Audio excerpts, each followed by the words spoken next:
وأقام الصلاة وآتى الزكاة ولم يخش إلا الله فعسى أولئك أن يكونوا من المهتدين. Banyak sekali dalil-dalil dari Al-Quran dan Sunnah menjelaskan tentang keutamaan masjid, keutamaan membangun masjid, keutamaan menjaga dan membersihkan masjid, dan juga dalil-dalil yang menunjukkan tingginya dan besarnya kedudukan masjid di sisi Allah Subhanahu wa taala. Dan juga banyak dalil yang menunjukkan pentingnya kita untuk selalu memakmurkan masjid, membersihkan masjid, dan memenuhinya dengan ketaatan kepada Allah Subhanahu wa taala. Allah berfirman, "Innama ya'muru masajidallahi man amana billahi wal yawmil akhir wa aqama as-salata wa ata az-zakata wa lam yakhsha illallah fa'asa ulaika ay yakunu minal muhtadin." Sungguhnya orang-orang yang memakmurkan masjid, yaitu orang yang beriman kepada Allah dan hari akhir, menegakkan salat, menunaikan zakat, dan tidak takut kecuali hanya kepada Allah, mereka itulah orang-orang yang akan mendapatkan petunjuk. وللمسجد حرمته ومكانته في قلوب المؤمنين يعرفون له قدره ويهتمون بشأنه بحسب قوة إيمانهم بالله واليوم الآخر. وعمارة المسجد تشمل البناء والتنظيف والصلاة وذكر الله وغير ذلك. Dan masjid mempunyai kedudukan dan keagungan di hati-hati orang-orang yang beriman. Mereka semua mengetahui keagungan masjid. Mereka memperhatikan kedudukan masjid sesuai dengan kekuatan iman mereka kepada Allah dan hari akhir. Dan memakmurkan masjid termasuk di antaranya yaitu dengan membersihkannya, salat di dalamnya, berzikir kepada Allah, dan ibadah-ibadah yang lain. ولكن ثمة ألم في قلوب كثير من المسلمين بسبب أمر يتكرر في زماننا كثيرا في المساجد بيوت الله، فيه أذى عظيم للمسلمين في صلاتهم وعبادتهم وإذهاب لخشوعهم وإقبالهم على ربهم من أناس ربما بلغ الأمر بهم مبلغ اللامبالاة وعدم الاكتراث، مع أن الأمر أي والله جد خطير. Akan tapi ada satu hal yang sangat menyakitkan di hati-hati banyak dari kaum muslimin, disebabkan satu perkara yang selalu terulang-ulang di zaman kita ini, di banyak masjid-masjid, di rumah-rumah Allah Subhanahu wa taala.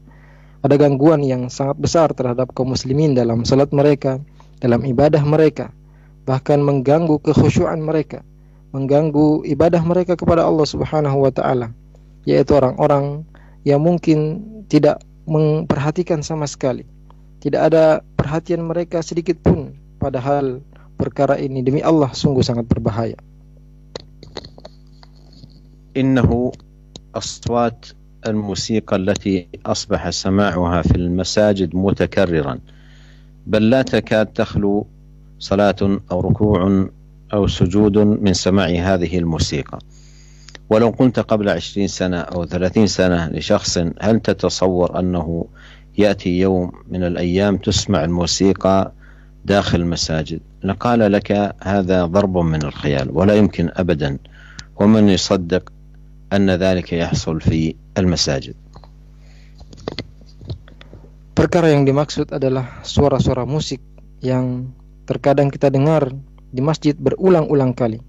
Bahkan hampir tiap waktu salat, tiap waktu ruku, tiap waktu sujud, kita mendengar suara musik ini terdengar di dalam masjid.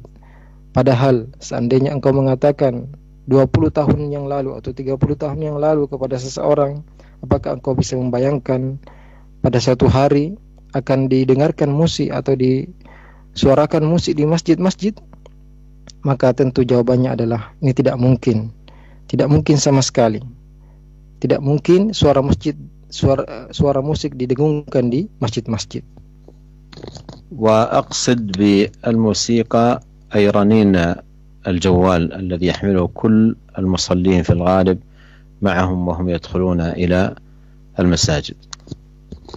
Dan yang beliau maksud suara musik di sini adalah suara dering telepon yang sering digunakan oleh orang-orang yang sering berbunyi ketika di dalam masjid. أبلغ الحال بنا أمة الإسلام أن تضرب هذه الموسيقى المنكرة السيئة في بيوت الله.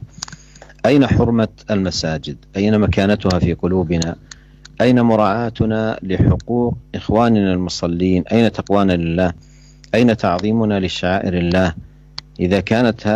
إذا كانت حالنا بهذه الصفة في أمر متكرر، مع أن كل من يحمل هاتف الجوال يستطيع كل مرة يدخل فيها المسجد أن يغلق جواله أو أن يجعله على الوضع الصامت، لكن كثيرا من الناس أصبح لا يبالي ولا يكترث بهذا الأمر، وأصبح المصلون بصورة مستمرة يسمعون الموسيقى وهم سجود وهم ركوع وهم في دعائهم وهم في تسبيحهم، بينما المرء في تسبيح وذكر لله وإذا بهذا الصوت الصاخب العالي يضرب هنا وهناك داخل المساجد.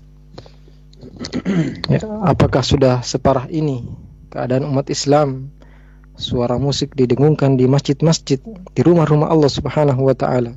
Di manakah kemuliaan masjid? Di manakah kedudukan masjid di hati-hati kita? Di mana perhatian kita terhadap hak-hak saudara-saudara kita yang sedang sholat? Di mana ketakwaan kita kepada Allah Subhanahu wa Ta'ala? Di mana pengagungan kita terhadap syiar-syiar Allah Subhanahu wa Ta'ala? Jikalau ini selalu terulang-ulang setiap hari. Padahal setiap orang yang membawa HP mampu untuk mematikan HP-nya sebelum masuk ke dalam masjid, atau dia bisa menjadikan dalam kondisi diam HP-nya. Akan tapi banyak dari orang-orang yang tidak memperhatikan hal seperti ini. Dia tidak punya perhatian sama sekali. Bahkan berulang-ulang kita dengarkan musik dalam keadaan sujud, dalam keadaan ruku, dalam keadaan kita berdoa, dalam seorang bertasbih kepada Allah Subhanahu wa Ta'ala. Ya, ketika orang bertasbih kepada Allah, berzikir kepada Allah Subhanahu wa Ta'ala, dia mendengarkan suara musik ini mengganggu mereka di dalam masjid-masjid. يا حامل الجوال، المساجد لها حرمة، ومن يعظم شعائر الله فإنها من تقوى القلوب، والمصلون لهم احترام ولهم حق. وإذا كان لا يجوز داخل المسجد أن ترفع صوتك بالقرآن على أخيك، كما في حديث أبي سعيد رضي الله عنه قال: اعتكف رسول الله صلى الله عليه وسلم في المسجد فسمعهم يجهرون بالقراءة فكشف الستر وقال: ألا إن كلكم مناج ربه فلا يؤذين بعضكم بعضا ولا يرفع بعضكم على بعض في القراءة، أو قال في الصلاة. رواه أحمد وأبو داود. فكيف إذن هذه الأصوات السيئة المنكرة؟ Wahai orang yang membawa HP-nya ke masjid, sesungguhnya masjid mempunyai keagungan dan kedudukan yang tinggi di sisi Allah. Wa may yu'azzim sya'airallah fa innaha min taqwal qulub. Sungguhnya barang siapa yang mengagungkan syiar-syiar Allah Subhanahu wa Ta'ala, hal itu menunjukkan ketakwaan dalam hatinya. Dan orang-orang yang sedang sholat mempunyai hak yang harus dihormati. Mereka tidak boleh untuk diganggu sama sekali. Bahkan dengan suara Al-Quran tidak boleh kita ganggu saudara kita yang sedang sholat. Karena dalam hadis diriwayatkan oleh Abu Sa'id Al-Khudri radhiyallahu anhu, beliau mengatakan bahwasanya Rasulullah sallallahu alaihi wasallam pernah beriktikaf suatu hari di masjid. Kemudian ia mendengar para sahabat membesarkan suaranya untuk membaca Al-Quran. Maka Rasulullah membuka tirainya dan berkata: ala inna kullakum munajir rabbah. Sungguhnya setiap kalian bermunajat kepada Rabbnya. Fala yu'dhiyanna ba'dukum ba'da. Maka janganlah sebagian di antara kalian menyakiti sebagian yang lain. Wala yarfa' ba'dukum ala ba'din fil qira'ah au qala fis salah. Dan janganlah sebagian di antara kalian mengangkat suara membaca Al-Quran atau suara ketika sholat untuk mengganggu yang lain. Hadis ini diriwayatkan oleh Imam Ahmad dan Abu Daud. Maka bagaimana lagi kondisinya jika kita mengganggu saudara kita dengan suara musik yang sangat dibenci ini. إن الأمر مؤسف للغاية ويدل على ضعف الإيمان ونقص الدين وضعف الاحترام لبيوت الله ومراعاة الحرمة لها. والواجب على هذا الذي أكرمه الله بهاتف الجوال أن يجعل من شكر الله على هذه النعمة التي سهل الله له بها الاتصال بأهله وقرابته وأبنائه وقضاء مصالحه وحاجاته، أن يستعملها في طاعة الله ومن استعمالها في طاعة الله لا تحتوي على منكر. والموسيقى في الجوالات محرمة في كل حال، بل ينبغي عليه أن يختار لجواله أصوات ليست بأصوات الموسيقى. ويزداد الأمر خطورة عندما يكون هذا الصوت المنكر داخل بيوت الله، فبيوت الله محترمة ولها حرمتها. وإذا كان ذاك الذي أخذ يسأل عن حاجته في المسجد قال عليه الصلاة والسلام: قولوا لا رد الله عليك ضالتك، فكيف الأمر بهذا المنكر العظيم الشنيع؟ حتى لو كان بأدعية، فالأدعية تشغل المصلين، وتجدك وأنت تريد أن تقرأ اختلفت عليك قراءتك، أو تريد أن تدعو اختلف عليك دعاءك. فينبغي أن تحترم بيوت الله، وأن تراعى حرمة المصلين، وعلى حامل الجوال أن يذكر نعمة الله عليه ولا يجعله آلة يؤذي بها إخوانه المصلين. Sungguh perkara ini sangat menyakitkan dan menunjukkan lemahnya iman seseorang, menunjukkan lemahnya agamanya seorang, dan menunjukkan lemahnya penghormatan dia kepada rumah-rumah Allah Subhanahu wa ta'ala, dan lemahnya perhatian dia terhadap keagungan masjid-masjid. Dan yang wajib bagi setiap orang yang diberi nikmat oleh Allah Subhanahu wa ta'ala untuk menggunakan barang ini, yaitu HP, untuk mensyukuri Allah Subhanahu wa ta'ala, karena dengannya dia mudah untuk menghubungi keluarganya, kerabatnya, anak-anaknya, juga menunaikan hajat-hajatnya. Hendaknya dia menggunakan nikmat ini dalam ketaatan kepada Allah Subhanahu wa ta'ala. Dan di antara bentuk mentaati Allah Subhanahu wa ta'ala yaitu tidak mengandung kemungkaran, karena musik di HP-HP yang ada pada diri kita diharamkan dalam segala kondisi. Dan yang wajib bagi setiap orang untuk memilih nada dering untuk HP-nya dengan suara yang bukan suara musik. Dan tentu sangat berbahaya dan bertambah bahayanya ketika suara musik ini didengungkan di rumah-rumah Allah Subhanahu wa ta'ala. Karena rumah-rumah Allah Subhanahu wa ta'ala adalah rumah yang mulia, yang harus dihormati dan dihargai. Jika orang yang bertanya atau mengumumkan tentang barang yang hilang di masjid saja, Rasulullah sallallahu alaihi wasallam menyuruh kita untuk mengatakan kepadanya, la raddallahu alaika dhallatak, semoga Allah tidak mengembalikan barangmu yang hilang. Bagaimana dengan kemungkaran yang besar ini? Bahkan seandainya suara dering tersebut yang digunakan adalah doa-doa atau bacaan-bacaan Al-Quran, ini pun tidak dibenarkan, karena ini mengganggu orang-orang yang sedang sholat. Kita dapati orang yang sedang baca Al-Quran terganggu ketika ia membaca Al-Quran. Seorang ketika berdoa terganggu ketika dia berdoa. Maka wajib bagi kita untuk menghormati dan menghargai rumah-rumah Allah Subhanahu wa ta'ala, dan memberikan hak-hak kepada orang-orang yang sedang sholat.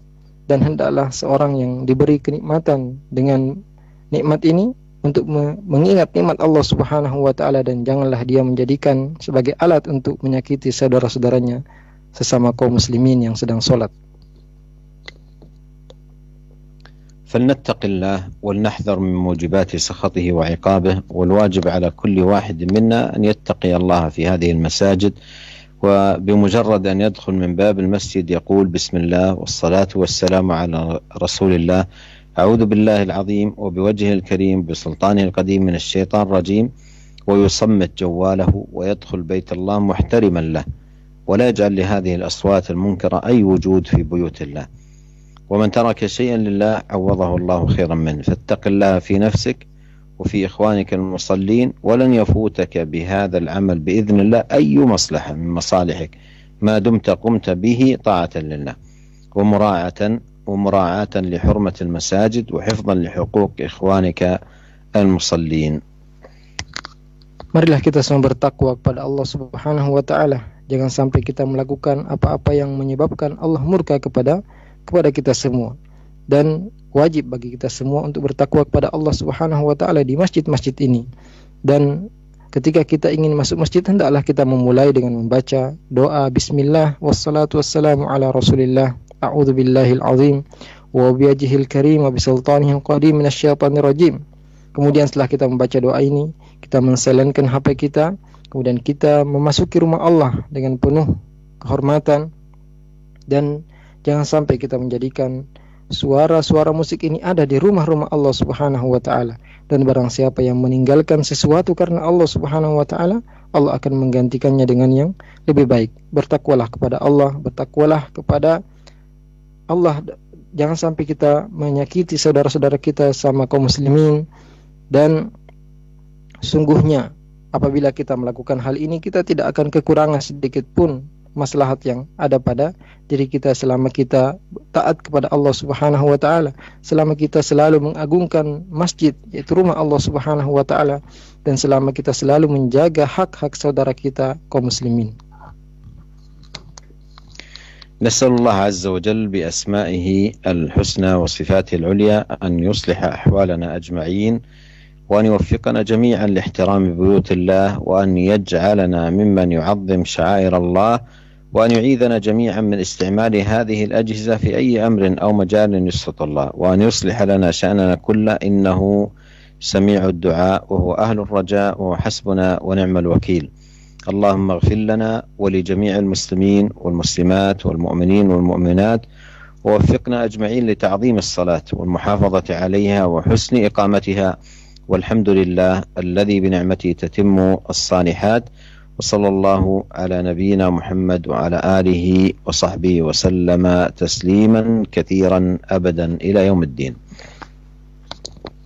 Kita memohon kepada Allah Azza wa Jalla dengan nama-namanya yang indah dan sifat-sifatnya yang tinggi agar memperbaiki keadaan kita semua dan memberikan kita taufik untuk menghormati rumah-rumah Allah Subhanahu wa taala, dan agar menjadikan kita semua orang-orang yang mengagungkan syiar-syiar Allah Subhanahu wa taala, dan agar Allah melindungi kita semua dari menggunakan jagat kita dalam perkara yang diharamkan oleh Allah Subhanahu wa taala. Semoga Allah memperbaiki seluruh keadaan kita, dan sungguhnya Allah Maha mendengar doa dan Maha mengabulkan.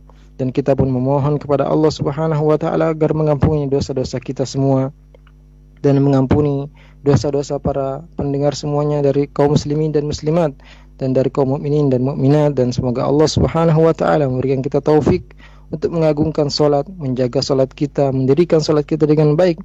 Dan segala puji bagi Allah yang dengan nikmatnya sempurna segala kebaikan. Semoga salawat dan salam tercurahkan kepada Nabi kita Muhammad sallallahu alaihi wasallam, juga kepada sahabatnya dan keluarganya sampai hari kiamat.